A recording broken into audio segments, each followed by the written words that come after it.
What is up, guys? This is your boy Raven, and today we're gonna talk about starting with IRL, right? IRL, in real life Pokemon TCG. Well, many of you ask me this question on Twitch, like, hey Raven, where do I start, or what should I do?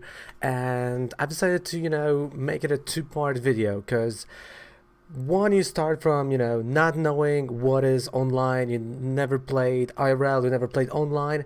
That's one video, and then we're gonna go second video on when do I start, when I know how to play the game. I have a nice online collection, I know all the rules, but I just want to play IRL now. So in today's video I'm gonna talk about where to start when you never played online and you never played IRL. First things first, what you have to know is that there are Pokemon Leagues, right? Pokemon Leagues are basically meetings with other players to play Pokemon TCG at your local game stores, at libraries, whatever you name it, there are there. So first things first, what I would recommend you doing, right? I would highly recommend you going to the Pokemon TCG website, or Pokemon website basically, right, and checking event locator, because maybe there is like actual Pokemon TCG league near you, right? Right, so that's what I would do at first. Check if there's a league. Okay, right, but what if there's no league at all? What then you do? Well, you can always write to some Facebook groups. You can always check out local game store that Magic the Gathering is being played, and see if there are any Pokemon players. If their local game store is selling Pokemon product, ask those guys, hey, is there any players that are playing, and I would like to play with someone. And then maybe in the future you can create your own league, which I have a separate series on, so you can check it out. In your free time, it's called running your own league. So then that is the first part. But let's say there is a league, right? There is a league, it's fantastic, you have a place to play, great. But what next? You can say, oh, but I don't know the basics, I don't know the rules, where do I start, what deck should I pick?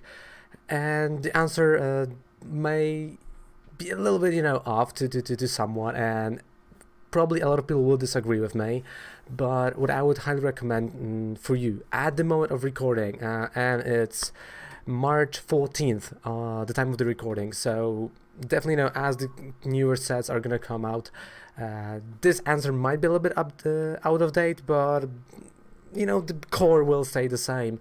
So for now I would purchase theme deck for yourself. For now, the best option for you is the Charizard theme deck. Why Charizard? Well, it has some good staples inside, as a trainers.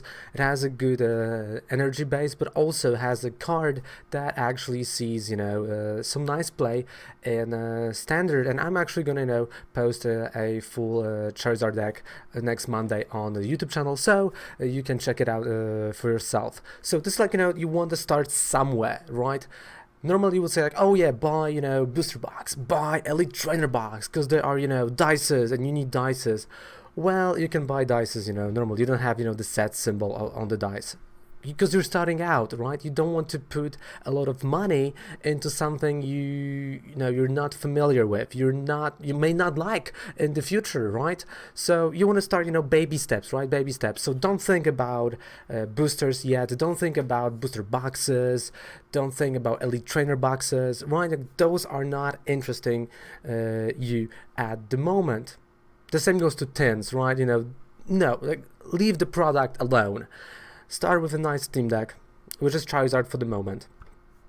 Find, you'll find you have the place to play, right? So find other players. Well, they will tell you, like, hey, nice deck, okay, that's how you can upgrade it. And slowly, you have the deck, the basics, and you're like, okay, I want to move forward. I want to make a next step. What is the next step? Right, so you played a few leagues, you can play at home with your brother, sister, your friends at home, right? Make them buy theme decks, play together. You got a nice, rules there. But what is the next step? Like, you want, take your game to the next level, right? After you're familiar with all the basics, you know your theme deck very well. So now you want to construct your own deck, your first ever deck that might be competitive, but well, it's still a long way to do that. And let's say you don't have a huge budget to do that, which is fair. What you should purchase, honestly, still don't think about elite trainer boxes, don't think about booster boxes, don't think about the product itself. Okay, this is for later, when you have like actually deck that you're running competitively. Of course, here this is the point where a lot of you may disagree with me. I'm talking about from my perspective and how it went for me and how I went. Like, this is kind of, I'm talking from my journey throughout. Either it was Magic or now Pokemon, right? So find online a deck that you really like. Find a deck list. You can on Limitless, you can actually print proxies. Print those proxies. Deck test it. Have fun with it, right? You can just cut them down, slap them onto an energy that you don't need, and just have fun, play with it, check the deck that you will like in the future, and if you're enjoying it, well, then it's time to start buying the cards.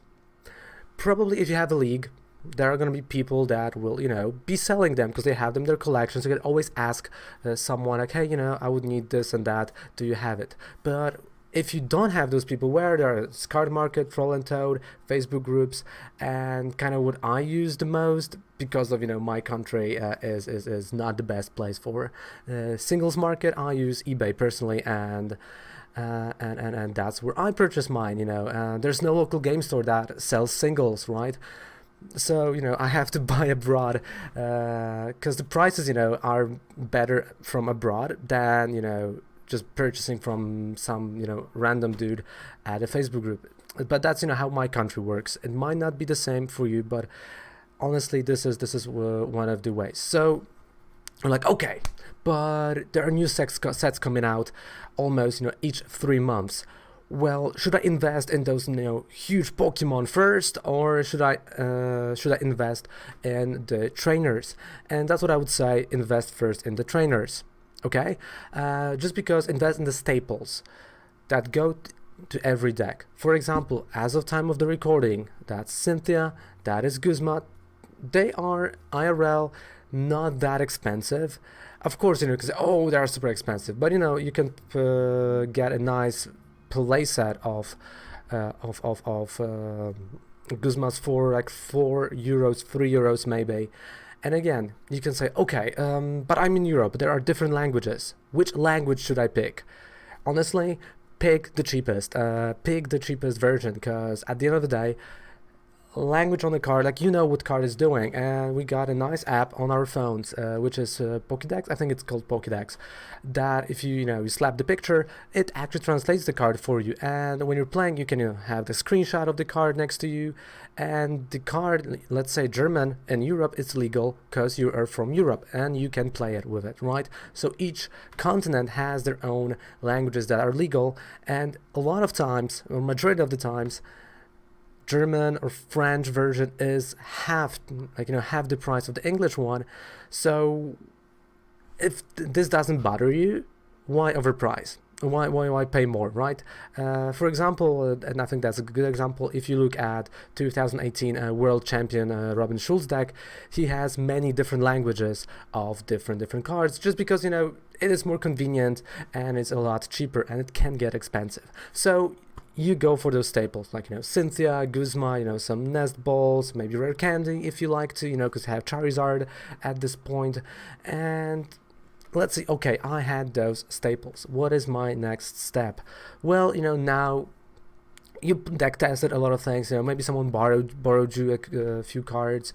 You're starting to grow your collection because you may go to the league, or you purchase yourself a few boosters along the way. What is my next step? Well, definitely, I would go then, Pokemons, right? You get the Pokemon, and you slowly build the deck of your choosing. It's not a fast road.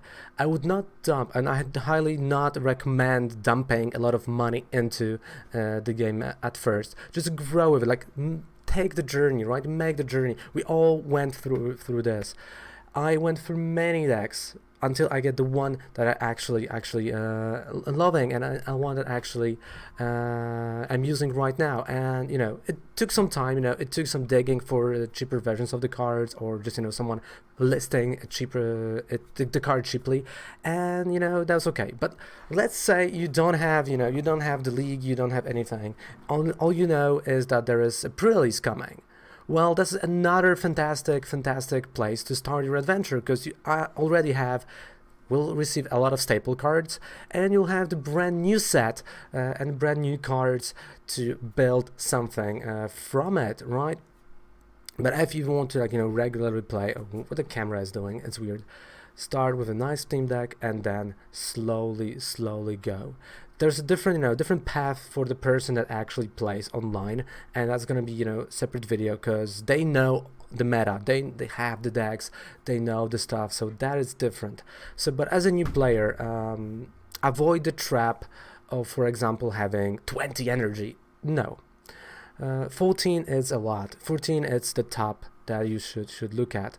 Also avoid other traps that something that might seem super fantastic in a theme deck may not really work in a standard deck. So go check out like Limitless, check the decks that are tier 1, see how they differ from what is in your head about, or in your mind. What do you think about the decks, right? Because at its core, Pokemon TCG is simple, but when you go deeper and deeper into the game, let me tell you, it gets really hard. It's easy to get to, hard to master. And as a mayor of Misplaced City, even the correct order of cards that you're gonna play in that turn, just thinking what your opponent might have in their hand. Just like, for example, you're gonna face Zoroark at some point.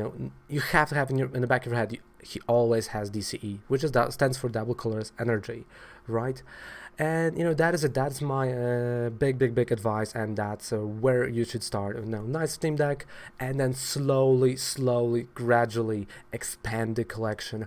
Don't go and purchase the booster boxes. This is, I think, honestly, you can, for the money that you will spend on the booster box, you can have a nice tier 1 deck.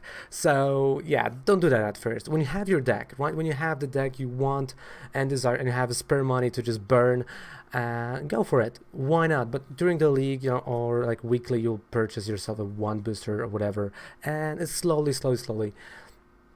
you're gonna expand your collection. So guys, if you have any more questions about where to start when you're not played it at all, just hit me up on my Twitch. I'm live from Monday to Friday, 9 a.m. CET, twitch.tv/RavenCalledSnejku. It's popping right over there somewhere, and I'll answer all your questions, because there are no stupid questions. And to be honest, IRL, again, don't fall into a trap that the deck that is good online is going to be good IRL. Okay? I'm gonna talk about that in the second video, or in the third video, in the some of the videos, right? So guys, thank you so much for watching. Down there below, I have 5% discount on any code you like on Professor Oak on top of their discount, and don't forget to check out our Twitch channel and subscribe to this channel. Raven loves ya. Bye.